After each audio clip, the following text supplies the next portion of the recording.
નવો જિલ્લો બનાવવાની જે વાતો થઈ રહી છે, જેને લઈને અત્યારે હાલ થરાદ અને જે દિયોદર છે એ બંને વિસ્તારના જે લોકો છે પોતાના એકબીજા જે ખેંચમતાણ કરી રહ્યા છે કે અત્યારે દિયોદર તાલુકાને જિલ્લો બનાવવામાં આવે અથવા થરાદના લોકો કહી રહ્યા છે કે થરાદને જિલ્લો બનાવવામાં આવે। પણ સૌથી મહત્વની વાત એ છે કે જે દિયોદર છે એ એક મિડલનો વિસ્તાર છે, લોકોના દરેક તાલુકાનું હિત છવાયેલું છે અને જે થરાદ એ એવો વિસ્તાર છે કે જે આંતરરાષ્ટ્રીય સરહદ પર આવેલો વિસ્તાર હોવાના કારણે લોકો માટે એક મુશ્કેલી પણ ઊભી થઈ શકે છે। ત્યારે મારી સાથે આજે દિયોદર ખાતે જે જિલ્લો બનાવવાની માગને લઈને જે દિયોદર છે એને ઓગઢ જિલ્લો જાહેર કરવા માટેની માગને લઈને એક મિટિંગ મળી હતી, જેમાં મારી સાથે અહીંના જે આગેવાનો છે એ જોડાયા છે।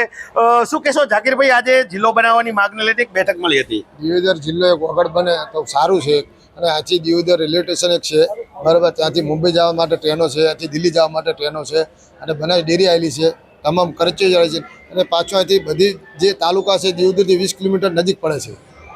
જે રીતે કે ભીડી નજીક પડે છે, થરાદ નજીક પડે છે, ભાભર નજીક પડે છે, તે દિયોદર વચ્ચેનું સેન્ટર છે અને દિયોદર બનાવવા માટે લોકોને ખૂબ ફાયદો થાય છે। બધી ઓફિસો ત્યાં આવી અને સરકારી જગ્યાઓ ત્યાં પડી છે, જેવી રીતે ઓગળ જગ્યાએ ઓફિસો મંજૂર થાય તો પણ સરકારી જગ્યાઓ છે અને પાછું બીજું કે અહીંયા ગામની એકતા ખૂબ છે, હિન્દુ મુસ્લિમ બધાની એકતા ખૂબ છે ને સારું એક સેન્ટર છે દિયોદર જિલ્લો બને, શાંતિપ્રિય ગામ છે, શહેર છે, બરાબર છે, એટલે સારું રહેવા માટે જિલ્લો। આ હતા જાકીરભાઈનું કહેવું એક જ છે કે દિયોદર એક મિડલ વિસ્તાર છે, અહીં તમામ પ્રકારની સુવિધાઓથી ઉપલબ્ધ આ તાલુકો છે। અહીંયા રેલવે સ્ટેશનની સુવિધા છે, જે જીઈબીના મોટા બોર્ડ છે, જેટકોના બોર્ડ છે, અહીં સૌથી મોટો પ્લાન્ટ એટલે કે બનાસ ડેરીનો પ્લાન્ટ પણ દિયોદરમાં અત્યારે હાલ ઉપલબ્ધ છે અને જેને લઈને સૌથી મોટો હાઈવે જે દિયોદરને અંદરથી પસાર થાય છે। મારી સાથે અન્ય આગેવાનો પણ જોડાયેલા છે। શું કહેશો પરાગભાઈ, દિયોદર જિલ્લો બને કેટલું સરળતા રહેશે જિલ્લાવાસીઓ માટે? આમ તો ખરેખર તો દિયોદર જ બનવો જોઈએ। ભૌગોલિક દ્રષ્ટિએ બનાસકાંઠા જિલ્લાની અંદર એમ કે પશ્ચિમ દિશાની અંદર મિડલમાં આવે છે, અહીં પાણીના તળ પણ છે, અહીં વસ્તી બહુ શાંતિપ્રિય છે, કોઈ ઝઘડા ગુનાખોરીનું પ્રમાણ બિલકુલ ઓછું છે। આજે તમામ ગામ લોકો ભેળા મળી અને સૌની એક જ ઈચ્છા છે કે સરકારશ્રી દિયોદરની ઓગળજીને જ જિલ્લો બનાવે, કારણ કે ઓગળજી એક નેપાળના મહારાજા હતા અને એમની સંન્યાસ લઈ અને ઓગળજી મહારાજે દિયોદરનું અહીં એમને વસાયું છે અને એમનો મોટો ઇતિહાસ છે, તો ઓગળજી મહારાજના જ નામથી જ જિલ્લો બનવો જોઈએ।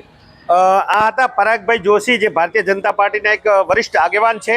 તેમણે સૌથી મોટી મહત્વની વાત કરી છે જે ભૌગોલિક દ્રષ્ટિએ પાણીની, કે અત્યારે હાલ બનાસકાંઠામાં પાણીની એક વિકટ સમસ્યા છે। જે દિયોદર તાલુકો છે ત્યાં જ એક પાણીની જે તળ છે એ જળવાઈ રહ્યા છે, બાકી જે થરાદ છે, સુઈગામ છે, ભાભર છે તે બાજુના વિસ્તારો અત્યારે પાણી માટે ટળવળે છે અને સૌથી મહત્વનો પ્રશ્ન આ પાણીનો છે કે અહીં પાણી એટલે જિલ્લો જો બનતો હોય તો અહીંયા હજારોની સંખ્યામાં અધિકારીઓને પાણી માટેની સૌથી મોટી વ્યવસ્થા કરવાની થાય છે। ત્યારે આ દિયોદર તાલુકાને એક પાણીના તળ જળવાઈ રહેલા છે, તો તે દ્રષ્ટિએ પણ આ દિયોદર તાલુકો જિલ્લો બનાવવા માટે એક પ્રથમ પ્રાયોરિટી ધરાવે છે। મારી સાથે એક વીએસએમ સંસ્થાના અને જેમણે લાખો વૃક્ષોનું ઉછેર કર્યો છે, બનાસકાંઠાને હરિયાળો બનાવવા માટેના જેણે